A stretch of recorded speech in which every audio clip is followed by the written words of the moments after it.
සමහර අයට කිසිම රස්සාවක් හරියන්නේ නැතුන් ඔය පැද්දි ඉන්නවා.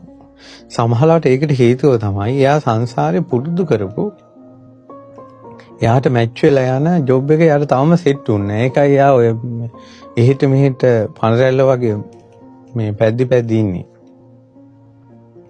බුදුරජාණන් වහන්සේගේ කාලේ සාරිපුත්ත මහ රහතන් වහන්සේ ළඟ පොඩි නමක් මහාන වුණා. මේ ස්වාමීන් වහන්සේට සාරිපුත්ත මහ රහතන් වහන්සේ එක දිගට භාවනාව පුරුදු කළ අසුබ කර්මස්ථානේ. ඉතින් භාවනාව පිළිහිටන්නේ. ඊට පස්සේ සාරිපුත්ත මහ රහතන් වහන්සේ බුදුරජාණන් වහන්සේ ළඟට ගෙන්නගෙන ගියා. ස්වාමීනි භාග්‍යවතුන් වහන්සේ මේ පොඩි නමට කොයිතරම් මේ අසුබ කර්මස්ථානේ දුන්නත් හිත පිහිටන්නේ නැහැ කියලා. ඒ ෂණෙහි මේ මොහොතෙන් බුදුරජාණන් වහන්සේ භික්ෂුවගේ සසර බැලුවා. බලනකොට ආන්භව 100 ගණන් රංකරුවෙක් වෙලා රත්තරන් වැඩ කරන කෙනෙක් වෙලා ඉපදිලා තියෙන්නේ. එතකොට අර සියුම්ව චූටි රත්තරනේ පවා කැටයන් දාන්න පැය ගණන් රත්තරන් වල හිත පිහිටවගෙන හිටපු කෙනෙක්.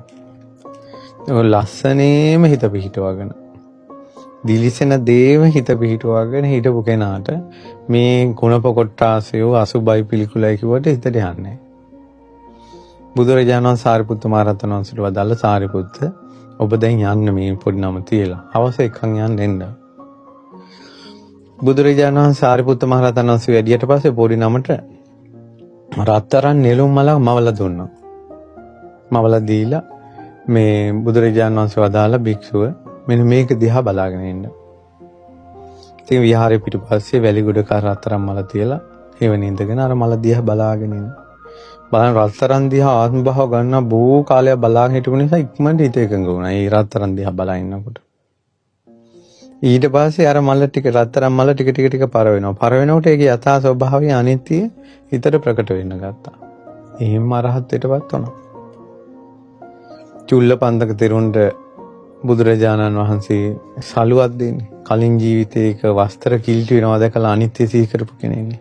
ඒ වගේ ඒ තමන්ට හරියන දේ සෙට් වෙනකල් සමහර කෙනෙකුට හරියන්නේ නැහැ. ඒ නිසා ඔය රස්සාවල් වලට එහෙම මෙහෙට ඇදි පැද්දි යනවා. තමන්ගේ සංසාරේ පුරුද්දත් එක්ක එකතු වෙන රස්සාව හම්බෙලා නැහැ. ඒකයි යෝකට හේතුව. ඉතින් ඒකට දැන් මොකද කරන්නේ? ඒකට විසඳුම තමයි හැම රස්සාවම කරන්න ඕන. කරලා තමන්ට හරියන සෙට් වෙන රස්සාව කරගෙන යන්න ඕන. ඉතින් ඒ වගේ වෙලාවට අර හිතට බරක් එන ගතිය නැති කර ගැනීම පිණිස මේක සංසාරේ ස්වභාවයක් නේද කියලා සමහරවිට හිතන එක උපකාරී වේවි. හැම එකටම නෙවෙයි.